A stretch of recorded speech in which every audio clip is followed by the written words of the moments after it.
আৰু আজিৰ তাৰিখত 19বিংশ শতিকাৰ দুৱাৰদলিত এতিয়া কম্পিউটাৰ আল্ট্ৰাছাউণ্ড এক্সৰে কৰি প্ৰমাণ কৰি দিলে হয় কথাটো। তেতিয়াহ'লে চিন্তা কৰক এই মহান ভাগৱত ভাগীত কিমান বিজ্ঞান লুকাই আছে। কিন্তু আমিবোৰে নজনাকৈ আচলতে এইবিলাক এনেই পঢ়িব লাগে কাৰণে পঢ়ি, শুনিব লাগে কাৰণে শুনি, ইয়াৰ পৰা যিখিনি পাবলগীয়া মূল কথা এইখিনি নোলোৱাকৈ আমি পাৰ কৰিলোঁ কাৰণে আমাৰ জীৱনবোৰ এনেকুৱা হৈ আছে। নহ'লে কিন্তু এনেকুৱা নহ'লহেঁতেন, শাস্ত্ৰই কৈছে, আমি কোৱা নাই। এতিয়া আমি চিধা চিধিকৈ তামসিক গতি যিটো হৈছে, মনুষ্যজনী কেনেকৈ প্ৰাপ্তি হয়, এই কথাখিনিকে আমি অলপ ক'ব বিচাৰিছোঁ। আৰু এইখিনি ক'বলৈ যাওঁতে 84 লক্ষবাৰ আমি জন্ম লৈ আহিছোঁ। এই কথাটো যদি ক'বলৈ যাওঁ তেতিয়াহ'লে 3টা বাজিত বাদ দিয়ক, আপুনি গধূলি ভাওনা আৰম্ভ হোৱাৰ আগমুহূৰ্তলৈকে কৈ থাকিলেও শেষ নহয়। গতিকে সেইখিনি পাছ কৰি দিলোঁ যে আমি 84 লাখ বাৰ বেলেগ বেলেগ জীৱ হিচাপে জন্ম হৈ আহিছোঁ। গছ গছনি, স্থাৱৰ জংগম, মানে উৰণ বুৰণ গজন ভ্ৰমণ চাৰিমুঠি জীৱত আমি 84 লক্ষবাৰ জন্ম হৈছোঁ। কেতিয়াবা কীট পতংগ, কেতিয়াবা তৰুতৃণ, কেতিয়াবা বান্দৰ, কেতিয়াবা উভচৰ, এনেকৈ আমি 84 লাখ বাৰ জন্ম হোৱাৰ পাছত মানুহ হিচাপে জন্ম পাইছোঁ। ইয়াত মূল কথাটো হ'ল আমাৰ কি হৈছে, পাপ আৰু পুণ্য দুটা মিহলি হৈ আহিছে। পাপ পুণ্য মিশ্ৰিত ফল হিচাপে আমি মানৱ জনী পালোঁ, আৰু এয়াই আমাৰ শেষ জনী। এইটো কাৰণে কোৱা হৈছে যে মানুহজনীতে কেৱল মাত্ৰ ভগৱন্তক আৰাধনা কৰা শক্তিটো ভগৱন্তই আমাক দিছে। বিষয় সম্বন্ধও সমস্ত জনীতে পায়, হৰি সেৱা একো স্থানে নাই। শৰীৰৰ সেৱাৰ যোগ্য কেৱল মনুষ্যতনো জানি ফুৰা হৰি গুণ গায়। শাস্ত্ৰত কৈছে যে আমি মনুষ্যহে কেৱল ভগৱন্তৰ সাধনা কৰিব পাৰোঁ, আৰু বাকী কোনো নোৱাৰে। গতিকে জানি শুনি যদি আমি ভগৱন্তৰ সাধনা নকৰোঁ, তেতিয়াহ'লে কৈছে যে মনুষ্য জনম পায়া হৰি নভজিলা, অৱশ্যে শুইবাহা ভাই তৰুতৃণ শিলা। যদি গছ গছনি, শিল এইবিলাক হ'বলৈ মন নাই, তেতিয়াহ'লে হৰি ভজনা কৰিবলৈ আমাক শিকি ল'বলৈ কৈছে এইটো জনমতে। সেইকাৰণে কৈছে এইটো অন্তকাল, অন্তকালে যিজনে ভগৱন্তৰ নাম ল'ব পাৰে সেইজনে মুখ্য পায়, বৈকুণ্ঠত স্থান পায়। গতিকে আহক আমাৰ মুখত যাতে অহৰ্নিশে ভগৱন্তৰ নাম ওলায়, তাৰ কাৰণে গুৰুজনায়ো কৈছে ডাকি বোলাৰাম ৰাম, নিৰন্তৰে বোলাৰাম ৰাম। অন্তৰ নহিয়াকৈ আমি ভগৱন্তৰ নাম ল'বলৈ কৈছে। আমাৰ অসুবিধা হয়, অসুবিধাবোৰ কেনেকৈ দূৰ কৰিব পাৰি তাৰো বহুত ধুনীয়া আলোচনা আছে। কেতিয়াবা লগ পালে, দীঘলীয়াকৈ সময় পালে আলোচনা কৰিম। এতিয়া আহোঁ আমি মানুহ কেনেকৈ সৃষ্টি কৰোঁ। একদম লোক ঢাক নোহোৱাকৈ কথা পাতিম। যিসকল নতুন প্ৰজন্ম আছে তেওঁলোকৰ কাৰণে কথা। শাস্ত্ৰই যি কৈছে, যিসকলে ইতিমধ্যে সংসাৰ সামৰিবৰ হ'ল তেওঁলোকৰ কাৰণে এই পাঠভাগ নহয় এতিয়া। হয়, কেলে তেওঁলোকে তেওঁলোকৰ নাতিসকলক যদি কম বুলি ভাবে, যদি কয়গৈ, তেতিয়াহ'লে দৰকাৰ হ'ব। অন্যথা কিন্তু এই পাঠভাগ কেৱল মাত্ৰ উঠি অহা প্ৰজন্মৰ কাৰণে। কেলে কৈছোঁ যে মানুহ কেনেকৈ সৃষ্টি কৰে, অকণমান ধ্যান দি শুনিব। যিমান পাৰোঁ কম কথাৰ ভিতৰত শেষ কৰিবলৈ যত্ন কৰিম। কথা হ'ল চাওক, একেবাৰে খেতি কৰিব নজনা মানুহ এজনক যদি খেতি কৰিবলৈ দিয়া যায়, এই খেতিটো ভালকৈ কৰিব পাৰিব বুলি আমি মানি ল'ব নোৱাৰোঁ। উদাহৰণ, বজাৰলৈ গ'লোঁ, চাপৰতে লগা বিলাতী সঁচ বুলি কওঁ নহয় আমি, আম পুলি এটা আনিলোঁ। একেবাৰে চাপৰতে লাগে বোলে আৰু ডাঙৰ ডাঙৰ হয়। আমটো পুলিটো আনি আমি টাবত ৰুই দিলোঁ। আম আমি খাবলৈ পাম নে নাপাম এবাৰ নিজক সোধক। টাবত ৰোৱা আমজোপাৰ গুটি লাগিলেও খুব বেছি যেনিবা শিলিখাটো সমান ডাঙৰ ফল এটা লাগি দিব, আৰু তাতকৈ বেছি আশা কৰিব নোৱাৰিম। টাবত যিহেতু ৰুম নহয় জানো। যদি আম পুলিটো আনি মাটিত ডাইৰেক্ট ৰুওঁ আৰু সাৰ জাবৰ যদি সেইমতে দিওঁ, তেতিয়াহ'লে নিশ্চয় আমি ফল কেইটামান বেছিকৈ পাম, হয়নে নহয়? ভাৱনাটো হয়নে নহয় নিচিনা লাগিছে? লগত আমাৰ সহযোগ কৰি দিয়ক, তেতিয়া ভাল লাগিব। যিমান পাৰোঁ সোনকালে শেষ কৰিম, ঠিক আছে? ৰুব লাগিব মাটিত, ৰুই দিলোঁ টাবত, তাৰপাছত আমি ফল আশা কৰি লাভ নাই। ঠিক তেনেধৰণে আমাৰ সন্তানটোও আমি য'ত ৰুব লাগে তাত নুৰুই যদি বেলেগ জেগাত ৰুই দিছোঁ, তাৰ পৰা আমি ভাল ফল আশা কৰিব নোৱাৰোঁ। পিছত সন্তানটোক গালি পাৰি থাকি লাভ নাই। আজিৰ তাৰিখত নৱপ্ৰজন্ম নামঘৰলৈ নাহে, তাৰ কাৰণে দোষী কেৱল নৱপ্ৰজন্ম নহয়, দোষী আমিবোৰ। কেনেকৈ নিজৰ গাত লগাই ল'ম এতিয়া, তেতিয়া নিজক নিজে সুধিম, তেতিয়া আমি গম পাম যে যেতিয়া আমি কঠীয়া, এতিয়া খেতিৰ দিন আহি আছে, ধান খেতিৰ দিন, কঠীয়া সিঁচিবৰ কাৰণে আমি প্ৰথমে কি কৰিম? তলিখন নিৰ্বাচন কৰিম। কৰিম নে নকৰিম? শিল বালি পৰি থকা কটৌ মাটিডোখৰ কঠীয়ানিতলি কৰিম নে পলসুৱা মাটিডোখৰ সাৰ জাবৰ থকাডোখৰ আমি কঠীয়ানিতলি কৰিম? চিধা চিধি উত্তৰ চবেই জানে। সাৰুৱা মাটিডোখৰ ল'ম। শিল বালি থকাডোখৰ যদি কেনেবাকৈ কৰিবলগীয়া হয়, উপায় নাই, মাটি নাই, তেতিয়াহ'লে কি হ'ব, ওপৰৰ তৰফটো আমি শিল বালি চব কাটি পেলাই ল'ম, পেলাই লৈ তাত গোবৰ জাবৰ দি সাৰুৱা কৰি ল'ম নে নল'ম? ল'ম। কেলৈ? আমি জানো কঠীয়া সিঁচিবলৈ হ'লে সাৰুৱা ভাল মাটিয়ে লাগিব। এতিয়া ধানৰ কঠীয়া সিঁচিবলৈ ভাল মাটিডোখৰ লাগে, আমি বুজি পালোঁ। মানুহৰ কঠীয়া সিঁচিবলৈ কেনেকুৱা মাটি লাগে? কোনোবা দিন বিচাৰ কৰিছোঁ নি? মুখখন ধুনীয়া দেখিলোঁ, চেহেৰাটো ধুনীয়া দেখিলোঁ, ঘৰ দুৱাৰো ভাল দেখিলোঁ, টকা পইচা দেখিলোঁ, লৈহে আহিলোঁ। মনুষ্য সিঁচিবৰ কাৰণে যিভাগ কঠীয়াতলি, মনুষ্যৰ বীজ য'ত সিঁচিম, একদম খোলা কথা। এইবোৰ লুকুৱাওঁতে আমাৰ সন্তানবোৰ বেয়া হৈ গৈছে, মেমেয়া তেতেয়া হৈছে, ফল নলগা হৈছে। জানি লওঁ আহক কেনেকৈ সন্তান সিঁচিব লাগে। আপোনালোকে নালাগে, আপোনালোকৰ নাতিবোৰক শিকাব। তেতিয়া মোৰ নাতিটো অন্ততঃ সেইখন সমাজ পাব যিখন সমাজত সেই গুণসম্পন্ন ব্যক্তিসমূহ থাকিব। ঠিক আছে? প্ৰথম আমি সঁচ নিৰ্বাচন কৰিম। কঠীয়াৰ কাৰণে সঁচ আপোনালোকে এতিয়া ল'বনে লৈ থৈছে? নিজক সোধক না, লৈ থৈছে হয়নে? যোৱাবাৰ খেতিত ধান দাই থাকোঁতে যিখিনি থোক বেছি ভাল হৈছিলে সেইকেইটাক বেলেগকৈ কাটি আছুতীয়াকৈ তাক খুব সযতনে ৰাখি থৈছোনে নাই থোৱা? এইবাৰ কঠীয়া সিঁচিবলৈ থৈছোনে নাই থোৱা? থৈছোঁ। বেঙেনা এজোপা আমি যেনিবা বেঙেনা এটা সঁচলৈ থ'ম, গুৰিতে লগা পুৰত শকত বেঙেনাটো থ'ম নে আগলিলে লগা তেতেৰা বেঙেনা এই কেঁকুৰাটো থ'ম? কওক, সকলোৱে জানে এইটো কথা। গুৰিতে লগা শকত যিটো পোন ভাল বেঙেনা সেইটো আমি সঁচলৈ থ'ম, হয়নে নহয়? এতিয়া মনুষ্যৰ গুটি আমি কোনখিনি থৈছোঁ নিজক সোধোঁ, একদম খোলা মেলা কথা। বিবাহ হ'ল, কেলে হ'ল? তলিখন আনিলে, ঠিকে আছে, তলিখন নিৰ্বাচন হ'ল, তলিখন নিৰ্বাচন কৰি আনিলোঁ য'ত আমি মনুষ্যৰ বীজ সিঁচিম। বীজটো সঁচলৈ থৈছোঁ, কোনটো? মন কৰিব। মানুহগৰাকী চাকৰি সূত্ৰে ডিব্ৰুগড়ত থাকিব লাগে, মানুহটো কেতিয়াবা কোৱাৰ্টাৰলৈ আহিছোঁ বা থাকিছোঁ, দুইটা একেলগে এসপ্তাহ থাকিছোঁ, ছুটি লৈ আহিছোঁ, কিন্তু ময়ো থাকিব লাগে গুৱাহাটীত। কৰ্মসূত্ৰে ভেদ হোৱাৰ কাৰণে আমি বিবাহ যদিও কৰিলোঁ, সপ্তাহ দিন যদিও ঘৰত আছোঁ, কিন্তু সন্তানৰ কথাটো আমি এতিয়াই ভবা নাই, চাকৰিৰ কাৰণে অসুবিধা হ'ব। তাৰমানে গুৰিতে যিটো থ'ব লাগে সঁচ সেইটো নষ্ট কৰি দিলোঁ। একদম চিধা কথা, খোলা কথা। তাৰপাছত যেতিয়া ঘৰত মানুহে গালি পাৰিবলৈ ধৰিলে, নাতি এটা লাগে, উপায় নাই আৰু এতিয়া বাধ্যত পৰি আগলি ভাগৰ সেই তেতেৰা মেমেয়াটোকে সঁচ ছিটিয়াই দিলে। পিছত সন্তান নিশকতীয়া হৈ আহিছে। তাৰপাছত সন্তানক আমি গালি পাৰি থাকিলে হ'ব নি? জ্ঞানহীন, কাণ্ডজ্ঞানহীন কৰি থাকিলে হ'ব নি? ভুল হৈছে নে নহৈছে নিজক সুধিলে গম পাব। প্ৰথমতে যিখিনি ব্ৰহ্ম, যিটো বীজ আমাৰ মনুষ্যৰ ৰাখিব লাগে, সেইটো আমি নষ্ট কৰি দিলোঁ প্ৰথমখিনি। তাৰপাছত শেষত গালি গালাজ সমাজৰ তাৰণাত যি হয় হ'ব বুলি দিলোঁ সিঁচি বীজ। তাকো সিঁচাৰ সময়ো ঠিক নাই, সিঁচিব লাগে জেঠমহীয়া কঠীয়া, সিঁচি দিলোঁ চ'তমহীয়া কঠীয়া হ'ব। সময়ো হিচাপ নাই আমাৰ। কেনেকৈ হিচাপ নাই? ককাইদেউ নবৌক দেখিলোঁ বিয়া পাতিলে একেলগে থাকে, একেটা ৰুমতে থাকে। ময়ো বিয়া পাতিলোঁ, মই এটা ৰুম লৈ ল'লোঁ। একেটা ৰুমত মানুহগৰাকীৰ লগত ধেমালি ধুমুলাৰ মাজত থাকোঁতে কেতিয়ানো সন্তানৰ বীজ সিঁচিলোঁ গমেই নাপালোঁ। মাহৰ শেষত দুদিন যেতিয়া বাঢ়িলে তাৰিখ, তেতিয়াহে গৈ ডক্টৰৰ ওচৰ পালে, বোলে আমাৰ ভাল খবৰ আছে। বোলে কেতিয়া আৰম্ভ কৰিলোঁ গম নাপাওঁ। ডক্টৰেও সঠিক তাৰিখ সেইকাৰণে দিব নোৱাৰা হৈ থাকিলে, কোন তাৰিখত সন্তান জন্ম হ'ব। সেইকাৰণে দুদিন আগ দুদিন পিছ, নহ'লে ঠিকমতে হ'লহেঁতেন। হয়নে নহয় নিজক সোধক। আমি পস্তাইছোঁ, ভাগত পঢ়িব লাগিছিলে বিয়াৰ আগত, পঢ়িলোঁ পিছত। আমি পস্তাইছোঁ। একেটা পস্তাৱা মোৰ সন্তানটোৰ ক্ষেত্ৰত নহওক, মই বহি লৈ তাক পঢ়াইছোঁ। আপোনালোকৰ আগত ক'বলৈ সেইকাৰণে মই লাজ কৰা নাই, মোৰ নিজৰ ল'ৰাৰ আগত মই কৈ আছোঁ। গধূলি ভাগত পঢ়োঁ, গধূলি নামঘৰৰ ভাগ আছে, পঢ়িছোঁ, 3য় স্কন্ধ পঢ়াইছোঁ তাক। এতিয়া একদম স্পষ্ট কথা।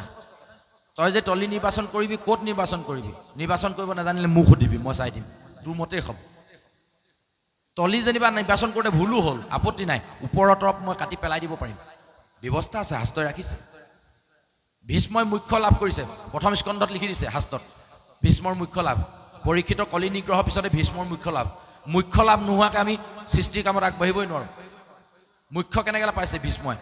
কৌৰৱৰ চাউল খাই যিমানখিনি বেয়া তেজ গোটাইছিলে, অৰ্জুনক ক'লে মোক গাত শৰ মাৰি দে, নহ'লেতো ভীষ্ম ইচ্ছামিতো মৰিব পাৰিলেহেঁতেন, নাই মৰা। কেলে? মুখ্য পাব লাগিব ভীষ্মই, সেইটো জানে। সেইকাৰণে কি কৰিলে? প্ৰতি 1 ইঞ্চি দূৰে গোটেই গাটো শৰবিদ্ধ কৰি দিলে। কেলে কৰিলে জানেনে? দুৰ্যোধনৰ পাপাৰ্জিত যিমানবিলাক ধন খায়, যিমানবোৰ বেয়া বস্তু খাই তেজ গোটাইছিলে, গোটেই তেজখিনি পেলাই দিলে। তাৰপাছত অৰ্জুনক ক'লে মোক গংগা জল আনি দিয়া। অৰ্জুনে কাৰ মাৰি গংগাৰ পৰা পানী আনি দিলে। ভীষ্মক দেখিছিলে নহয় সৰজাৰ পৰা কাৰ মাৰি যে পানী উলিয়াই দিলে। গংগাৰ পানী খাই নিজৰ তেজটো শোধন কৰিলে, শোধন কৰি বৈষ্ণৱত গতি পালে। কি বুজি পালোঁ তাৰ পৰা? এইটো ফাল্টু কথা। এডাল হাড়ে মোক যদি বুকুত বিন্ধে এডাল কাঁড়ে মই জীয়াই থাকিব নোৱাৰোঁ। ভীষ্ম ইচ্ছামৃত্যু আছিলে বুলিয়েই এটোপাল তেজ নোহোৱাকৈ জীয়াই থাকিব পাৰে, সম্ভৱ নেকি? লগে লগে কেলে নগ'ল? কেলে 7 দিন 8 দিন 10 দিন সৰহজাত পৰি থাকিলে, 18 দিন সৰহজাত থাকিলে? কিয় থাকিলে? যে এইবোৰ তত্ত্বত আমাক বুজাই দিছে যে আমিও আমাৰ তেজটো সংশোধন কৰিব পাৰিম। আপুনি মেটেকা তলৰ কাৱৈ মাছজনী আনি যদি ঘৰত চফা পাত্ৰ এটাত ফিল্টাৰ পানী দি থৈ দিয়ে, কেইদিনমানত দেখিব সেই ক'লা কাৱৈ মাছজনী বগা হৈ গৈছে, মানে শোধন হৈছে। খাদ্য সংস্কাৰে ৰক্ত শোধন হ'ব, তেজটো শোধন হ'লে চাওক আমি যি খাইছোঁ খাদ্যৰ পৰা ৰক্ত হ'ব, ৰক্তৰ পৰা মেদৰ পৰা মাংস, মাংসৰ পৰা মেৰুৰ পৰা মজ্জা, মজ্জাৰ পৰা গৈ শুক্ৰাণু, যাক DNA বুলি কয়, তাৰ পৰা সৃষ্টি হ'ব। সেইকাৰণে সন্তানটোৱে যি কঠীয়া তলিখন আনিলে, তলিখন প্ৰথমে এতিয়া চফা কৰি ল'ব লাগিব। কি যে মিনিমাম একেবাৰে যদি বেছি নোৱাৰোঁ, কাৰণ আমাৰ জিভাখনক আমি সংযত কৰিব নোৱাৰোঁ নহয়, নেখাবলগীয়াটোহে খাবলৈ মন যায়। এতিয়া চাওক গছপুলি যে আমপুলিটোৰ কথা যে উদাহৰণ লৈছিলোঁ, আমপুলিটো আনিলোঁ বাৰু ঠিক, টাবত নুৰুলোঁ যেনিবা মাটিতে ৰুলোঁ। আমপুলিটো গুৰিত দিব লাগিছিলে গোবৰ জাবৰ, মই দি দিলোঁ তাত মানে কাষ্টিক ঢালিলোঁ, নিমখ, পুলি হৈ থাকিব নি? এই যে আইগৰাকী আনিলোঁ, তলিখন যে আনিলোঁ মনুষ্যৰ বীজ সিঁচিবলৈ, কিন্তু মই সাৰ দিছোঁ কি? এই যে জোকাই জোকাই খাই, আজিকালি এই শব্দটো দিলে চবেই বুজি পায়। দোকানৰ পৰা যে 10 টকীয়া যে গুটখা পেকেট আনিলে চিক চিক চিক চিক এনেকৈ জোকাৰিলোঁ, খাই দিলোঁ। তাৰমানে গছপুলিটোত বীজটোত কি ঢালি দিলোঁ? কাষ্টিক। যিটো বীজ থ'ব লাগিছিলে খুব আতুল পুতুল কৰি ধুনীয়াকৈ পোকে নধৰাকৈ, আৰু সেই বীজটোত আমি কি ঢালি দিলোঁ? কাষ্টিক ঢালি দিলোঁ। তাৰপাছত গৈ পিনি তাত ৰুই দিম, সেইটো পুলিয়ে হ'বনে? সেইকাৰণে আমাৰ পুলিবোৰ এনেকুৱা হৈছে, আকৌ আধাতে মৰিছে, বেয়া বস্তুৰ প্ৰতি আসক্ত হৈছে, নামঘৰলৈ আহিবলৈ নিবিচাৰে, ভগৱান বুজি নাপায়, বেয়া বস্তুৰ প্ৰতি পটককৈ যায়, গাখীৰ ঘৰত যাচি যাচি দিব লাগে, নেখাবলগীয়াটো হাবি মাজতো বিচাৰি পায়। কেলে হৈছে এনেকুৱা? গণ্ডগোলটো আমাৰ আৰম্ভণিত হৈছে ন। এতিয়া আমি সেইখিনি শোধন কৰিম। একেবাৰে কম হ'লেও 3 মাহমান আগৰ পৰা স্বামী আৰু স্ত্ৰী দুইজনে সাত্বিক আহাৰ ভোজন কৰক। মই নকওঁ সাত্বিক আহাৰ কাক কৰে, ক'বলৈ গ'লে মই দুখত পৰিম, আৰু বেছিকৈ কৈ থাকিলে মোক এবাৰ খেদি দিব, এইবোৰ কৰিবলৈ আহিছোঁ বুলি। অহা দিনত মোক নামাতে আৰু এইবোৰ খোৱাবোৰ বন্ধ কৰি দিছ বুলি কওঁ, একদম সঁচা কথা। অন্য সময়ত যি খাওঁ খাওঁ, একো দৰকাৰ নাই, কিন্তু যিটো সময়ত মই সন্তান এটা কামনা কৰিম, সেইটো সময়ত দৈৱকী বসুদেৱে 8 বছৰ দিন সাধনা কৰিলে। কংসই কি খাবলৈ দিলে? কাৰাগাৰত শুকান চাউল এমুঠি, মাছে মাংস খাবলৈ দিছিলে নি? কাৰাগাৰত থকা মানুহক দিয়ে নি? সেইকাৰণেতো কংসৰ কাৰাগাৰত জন্ম দেখুৱাইছে ন কৃষ্ণক। কৃষ্ণক জন্ম হ'বলৈ 7 বছৰ দিন তেওঁ আগৰ ব্লাডটো শোধন কৰি গোটেইকেইটা সন্তান পঠিয়াই দিলে, মাৰি পেলালে। শেষত তেজটো সম্পূৰ্ণ শোধন হ'ল, বৈষ্ণৱী তেজ গাত আহিলে, বলুভদ্ৰ জন্ম হ'ল। সেইকাৰণে তেওঁক ৰোহিণী গৰ্ভলৈ ট্ৰান্সফাৰ কৰি দিলে, আৰু শেষত 8ম সন্তান কৃষ্ণ জন্ম হ'ল। তেতিয়াহ'লে কৃষ্ণ পবিত্ৰ নহয় আব্ৰাহামৰ সন্তান পবিত্ৰ হ'ব নেকি? জন্ম কেতিয়া দিব লাগে? এতিয়া আমি যেনিবা তলি শোধন কৰিলোঁ, সাৰ জাবৰ দিলোঁ, ঠিক কৰি ল'লোঁ, ঠিক আছে, এইখিনিলৈকে ঠিকে আছে। এতিয়া আমি সঁচটো কেতিয়া? উদাহৰণ আমাক শাস্ত্ৰই দি দিছে, যদি ভগৱান স্বয়ং ভগৱানৰ নিজৰ সন্তানো হয়, সিও অসুৰ হ'ব যদিহে ৰজস্বলা অৱস্থাত ঔৰসপ্ৰাপ্তি হয়। উদাহৰণ, বসুমতীক যেতিয়া পাতালৰ পৰা বৰাহ ৰূপেৰে দাঙি আনিছিলে, তেতিয়া বসুমতী ৰজস্বলা আছিলে। ৰজস্বলা মানে ঋতুমতী হৈ থকা অৱস্থাত বসুমতীয়ে আপত্তি কৰিলে যে তোমাক মই ভগৱান বুলি চিনি পালোঁ, গতিকে তোমাৰ পৰা মোক এটা সন্তান লাগে। তেতিয়া ভগৱানে ক'লে যে এইটো সময়ত সন্তান জন্ম হ'লে অসুৰ হ'ব, কিন্তু বসুমতী নাচুৰ বান্ধা, মই তোমাক নাপাবও পাৰোঁ, লগ ভগৱানক পাইছোঁ যেতিয়া মই তোমাৰ পৰা সন্তান এটা ল'মেই, মোক লাগিবই। সেইকাৰণে সেই সময়ত লোৱাৰ কাৰণে নৰকাসুৰ জন্ম হ'ল, যিটো নৰকাসুৰক মাৰিবৰ কাৰণে নিজৰ মাতৃয়ে সত্যভামা ৰূপেৰে যেতিয়া পাৰিজাত আনিবলৈ গৈছিলে, তেতিয়া নিজেই ক'বলৈ গৈছিলে, মাৰ আকৌ কেলৈ চাই আছোঁ? তেতিয়া ভগৱানে নিজেই মাৰিছে, মাকে নোকোৱালৈকে মাৰিব নোৱাৰি। এনেকুৱা অসুৰ হ'ল, 3 তলৈক্য জয় কৰি পেলালে। 1 নম্বৰ সময়ৰ খেলি মেলি। 2 নম্বৰ, সময় যদি শুদ্ধ হয়, মনৰ ভাৱনা যদি শুদ্ধ হয়, হিৰণ্যকশিপুৰৰ ঘৰতো প্ৰহ্লাদ জন্ম হ'ব। 2 নম্বৰ উদাহৰণ। বাপেক অসুৰ, পুতেক কেনেকৈ ইমান ভকত হ'ব? পুতেকো অসুৰ হ'ব লাগিছিলে। আমাক মানুহে কয় নহয়, বাপেক খেতিয়কৰ পুতেক খেতিয়কে হয়, কয় নহয় মানুহে, কেলৈ কয়? হয় হঠাৎ, কাৰণ মা দেউতাৰ পৰা তেওঁৰ চৰিত্ৰবোৰ মোৰ গালৈ আহে নহয়। কিন্তু কয়াধুৱে, হিৰণ্যকশিপুৰ মাতৃ কয়াধুৱে খুব কৌশল কৰি, মানে কি, অষ্টম প্ৰহৰ, এতিয়া অষ্টম প্ৰহৰ বুলি ক'লে আমাৰো কেনা লাগি যাব। 24 ঘণ্টাটো 8টা প্ৰহৰ থাকে। 24 ঘণ্টাত 8টা প্ৰহৰ ফালে থাকিলে এটা প্ৰহৰত কিমান ঘণ্টা হ'ব? 3 ঘণ্টা।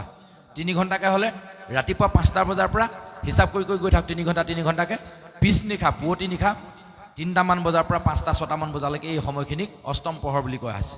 সেইটো সময়ত যদি সন্তানৰ বীজ সিঁচে সি খুব সুন্দৰ শান্ত মনৰ হ'বই।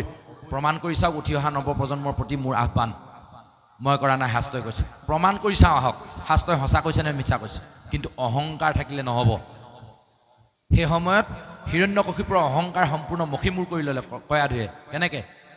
আইসকলৰ ওপৰত সেইকাৰণে ডাঙৰ ডাঙৰ দপ্তৰকেইটা, ডাঙৰ ডাঙৰ ডিপাৰ্টমেণ্টকেইটা ভগৱন্তই দি দিলে। কেলে? সৰস্বতী, জ্ঞানৰ অধিষ্ঠাত্ৰী সৰস্বতী মহিলাক দিলে। শক্তিৰ অধিষ্ঠাত্ৰী দুৰ্গা দেৱী মহিলাক দিলে। ধনৰ অধিষ্ঠাত্ৰী লক্ষ্মী দেৱী মহিলাক দিলে। তাৰমানে মহিলাই চব কৰিব পাৰে। ইচ্ছা কৰিলে অসুৰৰ ঘৰত সুসন্তান জন্ম দিব পাৰে যদি মহিলাই ইচ্ছা কৰে। সেইটো কয়াধুৱে কৰিলে। ভগৱন্তৰ নাম মনলৈ আনি অষ্টম প্ৰহৰত হিৰণ্যকশিপুৰৰ মুখেদি ভগৱন্তৰ নাম উলিয়ালে। কেলে? কেনেকৈ? একদম চমুকে কৈছোঁ। হিৰণ্যকশিপুৰে ব্ৰহ্মাক আৰাধনা কৰিবৰ কাৰণে তপস্যালৈ যাবলৈ লৈছিল। গৈয়ে আধা ৰাস্তাৰ পৰা উভতি আহিলে। কৈ থৈ গৈছিলে ঘৰত মই যেতিয়ালৈকে ব্ৰহ্মাক তুষ্ট কৰিব নোৱাৰোঁ তেতিয়ালৈকে ঘৰলৈ নাহোঁ। কিন্তু গৈয়ে উভতি অহা দেখি কয়াধুৱে সুধিলে, বোলে গুচি আহিলা যে? বোলে যাত্ৰা কালতে মই মোৰ শত্ৰুটোৰ নাম শুনিলোঁ, গতিকে মই যাত্ৰাত শত্ৰুৰ নাম শুনিলে বোলে যাত্ৰা সিদ্ধি নহয়, মই কাৰণে আজি নগ'লোঁ, কাইলৈ যাম। বোলে কিনো শুনিলে? এই বোলে মোৰ এই শত্ৰুটোৰ নাম মোৰ ল'বলৈ মন নাযায়, নকবি মোক। বোলে তথাপিও কওক। নকয়। তেতিয়া কয়াধুৱে তেওঁক বুদ্ধি কৰিলে। কি বুলি? যে যিহেতু আপুনি কাইলৈ যাবই, আজি যিহেতু ঘূৰি আহিলেই, আজিৰ দিনটো মোৰ মতে চলিম বুলি আপুনি এবাৰ মোক কথা দিয়কচোন প্ৰভু। মানে কি? হিৰণ্যকশিপুৰৰ চৰণত সেৱা ধৰিলে। হিৰণ্যকশিপুৰে খালে এদিনৰ কথাহে, হ'ব দে তোৰ মতে চলিম বাৰু। তেতিয়া লাহেকৈ আইগৰাকীয়ে বিভিন্ন কথা কোৱাৰ মাজতে ক'লে, বোলে নহয় কি বুলি কৈছিলে? এই চৰাই এটাই নমো নাৰায়ণ নমো নাৰায়ণ বুলি মাতিছিলে। যেনে তেনে ভগৱানৰ নামটো মনলৈ আনিছে আৰু ল'বলৈ মন নাই যে সেইটো শত্ৰু। তাৰপাছত তেওঁ কৈছে যে ইমান খংকে যে চৰাইটোৱে মতা নাই আৰু। বিভিন্ন কথা পাতি থাকোঁতে পাকে পকাৰে এই কথাখিনি কওঁতে বিচনাত যেতিয়া খাই বৈ শুলে তেতিয়াও বিভিন্ন কথা উলিয়াই মাজে মাজে কয়াধুৱে আপুনি বুদ্ধিটো কৰি আছে ভগৱন্তৰ নামটো উলিয়াবলৈ, নলয়। পিছনিশা মানুহটো খং চং নাইকিয়া হ'ল আৰু চবৰেতো সেইটো হয় ন। পুৱতি নিশা মানুহটোৰ আগদিনাৰ যিবোৰ চিন্তা ভাৱনা চব শেষ হৈ যায় নাই? যায়। তো তেতিয়া কি হৈছে? লাহেকৈ মানুহগৰাকীয়ে ক'লে, বোলে যাবলৈ আৰু বেছি পৰ নাই, পোহৰ হ'বই, কওকচোন বাৰু ভগৱন্তৰ কি হেৰি নামটোনো কেনেকৈ লৈছিলে চৰাইটোৱে? তেতিয়া হিৰণ্যকশিপুৰে চালে আৰু 2 ঘণ্টা 1 ঘণ্টা কথাহে আৰু মানুহজনী এইটো শেষ কথা, হ'ব দে নমো নাৰায়ণ নমো নাৰায়ণ এনেকৈ কৈছিলে বুলি খুব ধুনীয়াকৈ ভগৱন্তৰ নামটো মনলৈ আনিলে। তেতিয়া কয়াধুৱে বুদ্ধি কৰিলে, মোক সন্তান এটা লাগে আপোনাৰ পৰা। ইমান দিনে মই আপোনাৰ পৰা সন্তান বিচৰা নাছিলোঁ, মোক এতিয়া সন্তান এটা লাগে। সেই সময়ত হিৰণ্যকশিপুৰৰ পৰা বীজ লৈ তেওঁৰ নিজৰ কঠীয়াতলিত ৰোপণ কৰিলে। বুদ্ধিটো চাওক। আৰু সেই প্ৰহ্লাদ জন্ম হ'ল। আকৌ একেগৰাকী মাকে, হিৰণ্যকশিপুৰৰ মাক কাশ্যপ মুনিৰ ভাৰ্যা দিতি, কোন সময়তে সন্তান বিচাৰিলে? সন্ধিয়া প্ৰাৰ্থনা কৰিব সময়ত। অদিতিয়ে দেৱতাসকল জন্ম দিলে, মোকো সন্তান লাগে বুলি উৎপাত কৰিলে যে লাগেই। কাশ্যপ মুনিয়ে কৈছে এইটো সন্ধ্যা সময়, এইটো সময়ত ভগৱন্তক আৰাধনা কৰে, এই সময়ত সন্তান ল'লে তোমাৰ অসুৰ হ'ব, দৈত্য হ'ব। কিন্তু হেৰিয়ে নামানে, দিতিয়ে নামানে। যেনে তেনে কৰি সেই সময়তে সন্তানটো জন্ম দিয়াৰ কাৰণে হিৰণ্যাক্ষ হিৰণ্যকশিপুৰ জন্ম হ'ল। ইমান ধুনীয়াকৈ শাস্ত্ৰই বুজাই থৈছে, সময়বোৰ আমাক চিনাক্ত কৰি থৈছে। তথাপিও আমি সেই সময়তে সন্তান জন্ম দিওঁ। এতিয়া আমাক এতিয়া অসুৰ নহয় কেলৈ হ'ব? কি হ'ব? তাৰপাছত তাক যদি মৰিয়াই থাকোঁ কেতিয়াও ঠাণ্ডা নহয়। চিধা কথা। আমাৰবোৰতো হিৰণ্যকশিপুৰতকৈ বেছি অসুৰ। হিৰণ্যাক্ষ হিৰণ্যকশিপুৰেতো মাতৃক সন্তুষ্ট কৰিবৰ কাৰণে স্বৰ্গ ৰাজ্য কাঢ়ি আনি পিনি চৰণত দি দিছিলে। আমাক এতিয়া এইটো বৃদ্ধাশ্ৰমত মেলি থৈ আহিব, হয়নে নহয়? দুখ লাগে নাই? তাৰ কাৰণে দুখী অকল সন্তানটো হয় নেকি? নহয়, আমি নিজৰ ওপৰত খং উঠে কেতিয়াবা। একোৱে বুজি নাপালে এইবোৰ কথা। কেলৈ নপঢ়িলোঁ মই শাস্ত্ৰখন আগে? এনেকুৱা লাগে, গম পায়নে? গতিকে নতুন প্ৰজন্মক একদম কৰজোৰে আহ্বান কৰিছোঁ, আহকচোন আহক, আপোনালোকৰ যোগেদি অন্ততঃ এটা সুসন্তান জন্ম দিওঁ, যিটো সন্তানৰ ওচৰত মোৰ নাতিটো সুৰক্ষিত হৈ থাকিব। যে এই কথাবোৰ আমি জানিব লাগিব যে এইবোৰ হ'ল ক্ষণ, এইবোৰ হ'ল সময়। এনেধৰণে সন্তান জন্ম হয়। এতিয়া জন্ম যেনিবা ঠিকে দিলোঁ, তলিখন নিৰ্বাচন ঠিকে কৰিলোঁ, বীজ ঠিকে ৰাখিলোঁ, সময়ত সিঁচিলোঁ, চব ঠিক আছে। পিছত আকৌ লালন পালনৰ কথা এটাও আছে। সেইটো দেখুৱাই দিলে নাৰদে কেনেকৈ প্ৰহ্লাদক শিকাইছিলে। গম পাইছেনে? নাৰদে কি কৰিলে? যে হিৰণ্যকশিপুৰে মোৰ ৰাজ্য কাঢ়ি ল'লে, সেইকাৰণে হিৰণ্যকশিপুৰ মানে তপস্যালৈ যোৱা বুলি গম পাই ইন্দ্ৰই আনি হিৰণ্যকশিপুৰক কাৰণে কয়াধু প্ৰহ্লাদৰ মাকক টানি চুচুৱাই লৈ গ'ল নহয়। ৰাস্তাতে নাৰদে পালে, বোলে কি কৰা? তোমাৰ এজনী বোৱাৰী নহয় নি? ভাতৃ মানুহগৰাকী হ'লে তোমাৰতো বোৱাৰী হয়, তাতে তেওঁ গৰ্ভৱতী।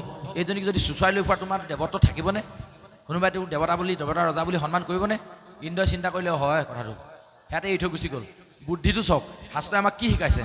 বুদ্ধিটোৱে শিকাইছে যে সেইটো সময়ত নাৰদৰ ওচৰত থাকি কেৱল মাত্ৰ ভগৱানৰ নাম শুনোতে প্ৰহ্লাদে বেলেগ কথা কাণত একো নোসোমালে। পঞ্চম মাহৰ পৰা ল'ৰাই শুনিব পাৰে, মাকৰ গৰ্ভৰ যোগেদি একেডাল নাৰীয়ে মাকে খায়, সেইডাল নাৰীয়ে দি গৈ ল'ৰায়ো খায়।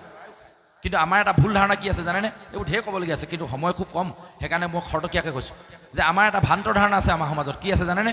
যে গৰ্ভ অৱস্থাত থাকোঁতে মাকে যি খাবলৈ মন যায় চব দি দিবিও, নাপায়, নহ'লে ল'ৰা বোলে জন্ম হ'লে লেলাৱতি ওলাই থাকে।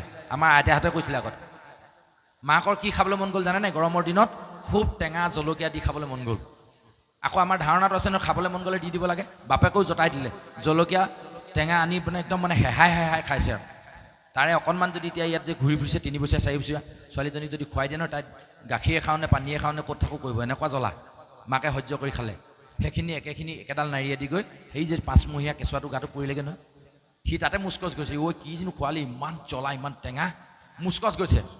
আৰু লগতে প্ৰতিজ্ঞাও কৰিছে, ৰহ বাহিৰলৈ ওলাই লওঁ, তোকো জ্বলা টেঙা খুৱাই আছে ল'ৰাই। তাৰপিছত তাক দুখ দিলে আমাৰ হ'ব নি? ক'ত গণ্ডগোল চাওকচোন। আমি শাস্ত্ৰ নপঢ়াত গণ্ডগোল, সেইটোতো কৰিলোৱেই।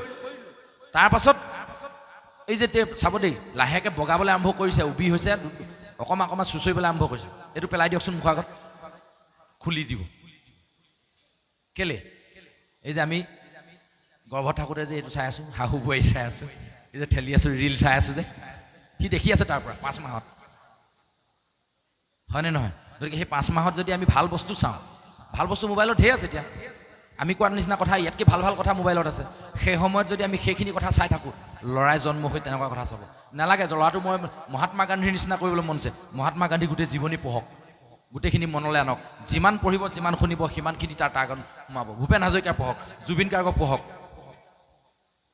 জুবিন গাৰ্গৰ গোটেই জীৱনীখিনি যদি আমি মোবাইলত পঢ়িবলৈ চেষ্টা কৰোঁ, সেইটো সময়ত 5 মাহ যেতিয়া হৈছে, তেতিয়াৰ পৰা যদি মই সেই জ্ঞানখিনি যদি মই দিওঁ, বা দেউতাকেও যদি সেই কথাখিনি মাকক কয়, মাকেও যদি মোবাইলত সেই কথাখিনিহে চায়, ল'ৰা তেনেকুৱা হ'ব 100% প্ৰমাণ কৰিছে। আহক, কোনোবা যদি নৱবিবাহিতা আছে আহক আমাৰ ওচৰলৈ, ভগৱন্তৰ ওচৰত শৰণাপন্ন হওক। 3 মাহ আগৰ পৰা আমাৰ ওচৰত আহক, এনেকুৱা বৈষ্ণৱসকলৰ সংগলৈ আহক, কেৱল মাত্ৰ এই কথাখিনি শুনক।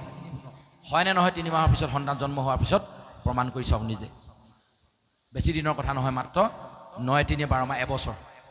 3 মাহ আগৰ পৰা 9 মাহ গৰ্ভত, বাছ কাম হৈ যাব। তেতিয়াহ'লে সেই সন্তানৰ পৰা কোনো দিন আপুনি আৰু বেলেগ একো আশা কৰিবই নালাগে। যেনেকুৱাই বিপদ নহওক, আপোনাক এৰি সি কেতিয়াও আঁতৰত নাথাকেগৈ। যিমান বিপদে নহওক, মাতৃ পিতৃক এৰি কেতিয়াও সি নিজৰ সুখৰ কাৰণে কাম কৰিবলৈ নাযায়। কিন্তু তাৰ পৰিৱৰ্তে আমি কি কৰি আছোঁ জানে নি? আমি ল'ৰা ছোৱালীক ক্লাছ 4 পৰা যোৱাৰ পৰা কি কৰিছোঁ? এই গানৰ ক্লাছ, এই ডেন্সৰ ক্লাছ, এই মানে মিউজিকৰ ক্লাছ, বিভিন্ন ক্লাছ দিওঁতে ল'ৰাই বুজিয়ে পোৱা নাই মই কি কৰিছোঁ। তথাপিও আমি দৌৰাই তাক মানে এনেকুৱা যান্ত্ৰিক শিক্ষাৰে শিক্ষিত কৰি তুলিছোঁ। লাষ্টত সঁচাকৈয়ে সি পঢ়াত ভাল হ'ল, মেট্ৰিকত ভাল ৰিজাল্ট পালে। গুৱাহাটীয়ে ক'লে বোলে আমাক দি দিয়ক, ল'ৰাটো আমি ফ্ৰীকৈ পঢ়াম। গুৱাহাটীত দি দিলোঁ, গুৱাহাটীত ভাল ৰিজাল্ট কৰিলে। তাৰপিছতে আমেৰিকাই ক'লে বোলে ভাল মগজুৰ ল'ৰা আমাক দি দিয়ক। আমেৰিকালৈ গুচি গ'ল, এতিয়া ছুটিও নাপায়, নাহে, ঘৰত আমি পৰি আছোঁ। ল'ৰাই আমাক খবৰ কৰিবলৈ সময় পোৱা নাই। তাৰ কাৰণে দুখী কোন? আমিয়েতো তাক ঠেলি পঠিয়ালোঁ ন।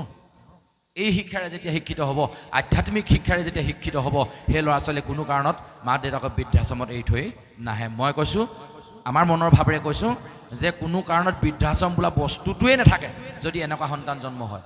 ৰিহাব চেণ্টাৰ খুলিব নালাগে যদি ল'ৰা সেনেধৰণে জন্ম দিয়া হয়।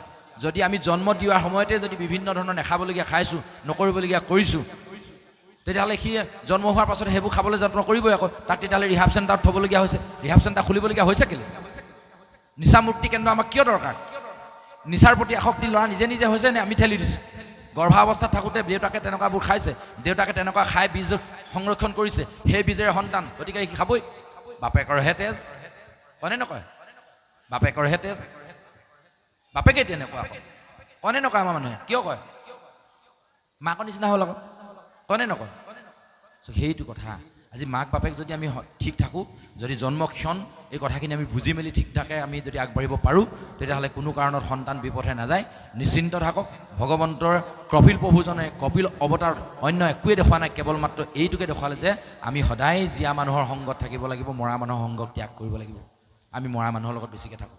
মৰা মানুহ কেনেকুৱা কয়, কাক কয়, এই কথাখিনি ক'লে বহুত দীঘলীয়া হ'ব, নকওঁ। কেতিয়াবা ক'ৰবাত লগ পালে ক'ম জীয়া মানুহ কাক কয়, মৰা মানুহ কাক কয়। বৰ সুন্দৰকৈ এটা পাঠ আছে এই পাঠভাগলৈ আমি এতিয়া নাযাওঁ ছবিভাগ অধ্যয়ন হওক ছবিভাগৰ পিছতে আজি যিহেতু গধূলিলৈ ভাওনা আছে আপোনালোক সকলোৱে ভাওনা উপভোগ কৰিবলৈ আহিব অন্যান্য দিনত যেনেকৈ ভাওনা উপভোগ কৰে তেনেধৰণে নকৰি কেনেকৈনো ভাওনা উপভোগ কৰিলে আমাৰ জীৱনত উপকাৰ হ'ব তাৰে অকণমান চমুকৈ আমি পাঠ বিৰাম দিম আমি ছবিভাগ আওৰাবৰ কাৰণে পাঠকী চৰণত সেৱা ধৰিছোঁ